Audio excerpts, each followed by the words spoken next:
What makes it even arguably worse is the fact that they're lying about it and they're not taking responsibility 100%. for it.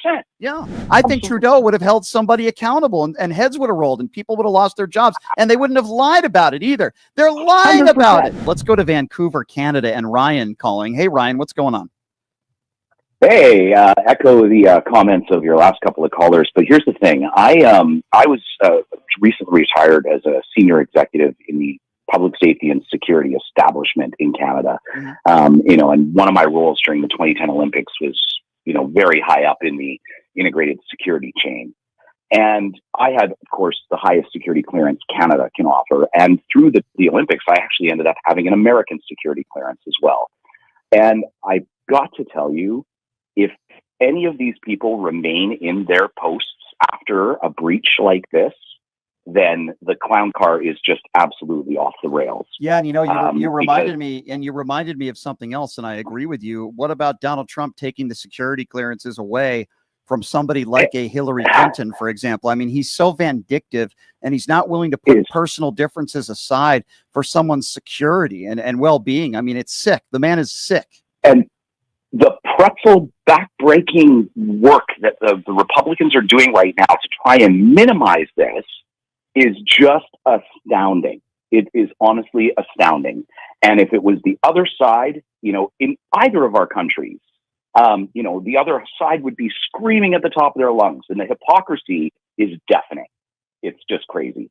It is absolutely deafening and crazy. And can you imagine if something like this happened in Canada, where you had this type of signal group chat situation happening, where a journalist in Canada, I mean, what do you think Trudeau would have done? I mean, you think Trudeau would have just made excuses like Donald Trump did? No, they would have. I think Trudeau would have held somebody accountable and heads would have rolled and people would have lost their jobs and they wouldn't have lied about it either. They're lying 100%. About it. If it's as if it's not only terrible that this happened to begin with, and the stupidity of whoever's responsible for this, what makes it even arguably worse is the fact that they're lying about it and they're not taking responsibility 100%. for it.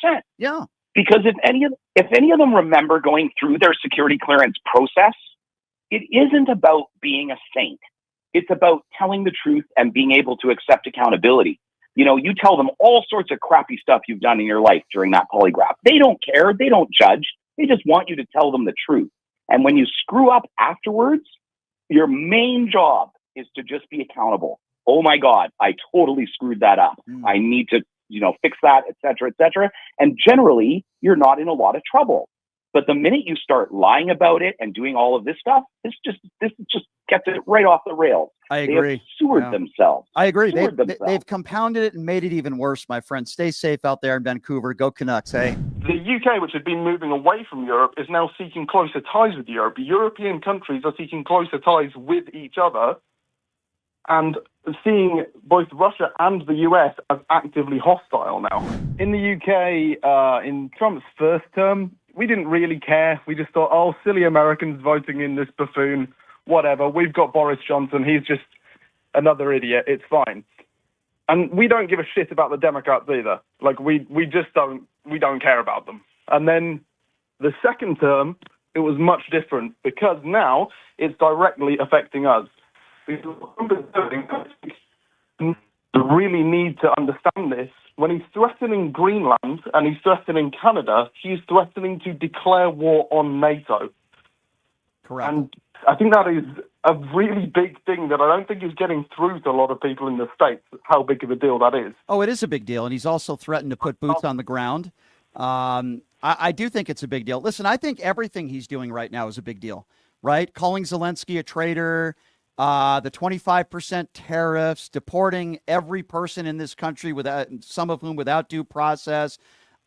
Make no mistake, I think everything he's doing is a big deal, and what you mentioned is a big deal as well. I would, and again, if you don't call it the Gulf of America, they're going to take they're going to take your press credentials away. Listen, everything this guy is doing, as far as I am concerned, for the most part, is not only harming America, but it's going to harm people like you, and has an effect all over the world, in my opinion.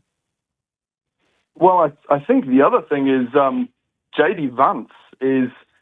I mean, it's quite impressive when your competition is Trump and Elon Musk to be the most hated man in Europe, because he went around on basically a press tour of Europe, pissing on the graves of our servicemen who died defending the USA, the only country that has ever triggered Article 5 as a response to 9/11, basically saying they didn't exist and America did it all. Right. It was awful. It was. Can I ask you a question? Being in the UK, do you have a lot of people there that hate Elon Musk and they're sending in their Teslas? Like, I'm just wondering how people in the UK feel about Elon Musk. Search UK Elon memes, and you'll find there are people putting up signs and fake ads mocking Musk. Nobody in this country likes him, Vance, or Trump. There seems to be a delusion among American conservatives that Trump's popularity exists anywhere outside America. In the UK, you will find very few people who like any of them, and we particularly don't like Musk or Vance, even more than Trump at this point, because of what they've come over and said about Europe. Doesn't surprise me. Yeah, that doesn't surprise me at all. What's happened, though, is, I was going to say, Putin and Trump have both shot themselves in the foot, because it's going to have the opposite effect than what they intended, because now the UK, which had been moving away from Europe, is now seeking closer ties with Europe. European countries are seeking closer ties with each other and seeing both Russia and the US as actively hostile now. Yeah, no doubt about that. Well, listen, I think it's known to many in this country that there are people in the UK, like-minded people, that are anti-Trump, they're anti-Elon Musk, they're very disliked around the world. And unfortunately, there's a lot of people in this country that are suffering because of it. And we have people like you in other countries, intelligent, educated people that are shaking their head and saying, what the hell is going on in your country? And I understand why you would ask that question. And it's sick, my friend. It's sick. What would be your last message to Americans right now and people on PTL that are listening to you? What would you say to them? I mean, I don't know, because if the literal words that are coming out of the mouths of these people telling you who they are explicitly isn't enough, I don't know what anyone could say to convince them. I think that Trump could walk into the middle of, walk onto the steps of the Capitol, tear the Constitution in half, and half his voters would still vote for him. You are so right. He could declare himself king, and they'd cheer. You are so right. Do you remember? I say it's the only honest thing that perhaps Donald Trump has said in the last 10 years when he said I could shoot somebody on Fifth Avenue and they would still support me. I agree with you. You said it best, my friend. Hey, I appreciate you calling out of the UK and your perspective. Please call back again sometime, okay, my friend? Hey, no worries, mate. All right, I appreciate that. I love my listeners from the UK. We get them from time to time, and very intelligent callers and listeners. By the way, Trump just signed an executive order to begin dismantling the Department of Education, if he hasn't done enough damage already. Hey, Brian. Thanks for giving me time. Sure. Your show is amazing. I want to talk about the oligarchy, right? So sure. We saw yesterday the greatest salesman in the White House of the history. So I was born in the USSR, right? I spent some time living in Russia and Ukraine. I have a cousin who's fighting in the war right now from the Russian side and from the Ukrainian side. They shooting each other. And what I want to talk about the oligarchy, the weakness here in the United States. I live here for 18 years. I love the country, the best country in the world before the Donald Trump came. The people are weak for the propaganda, and they don't know what this oligarchy is. They never live. No one in the United States lives in one day under oligarchy regime. I live in Russia. I know how that works. I know what the Daji must be doing right now. Can I ask you? May I ask you? And sir, I just want to get some context. So you're from Russia, is that correct? I was born in Russia, but ethnic Ukraine. I was born in a part of the Russia. I appreciate that. So, sir, I want to ask you a question. What went through your mind when Donald Trump called Vladimir Zelensky a dictator, and he hasn't said anything close to that about Putin? What went through your mind, sir? As someone who was born in Russia and has spent time in Ukraine, what went through your mind when Trump said that? Well, it's typical from Trump. First, it's coming from because he has no plan at all how to finish the war.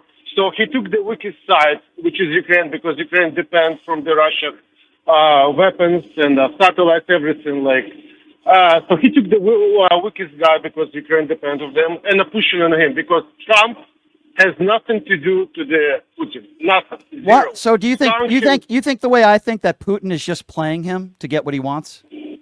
Of course. Yeah. It's the KGB tactics, Yeah. so they know Trump really good. I want you to do. Read him really good. I want you to do me a favor. If you had the opportunity to speak to Donald Trump right now, what would you say to him? Well, I will say them the Putin just use you. Russian don't want a peace.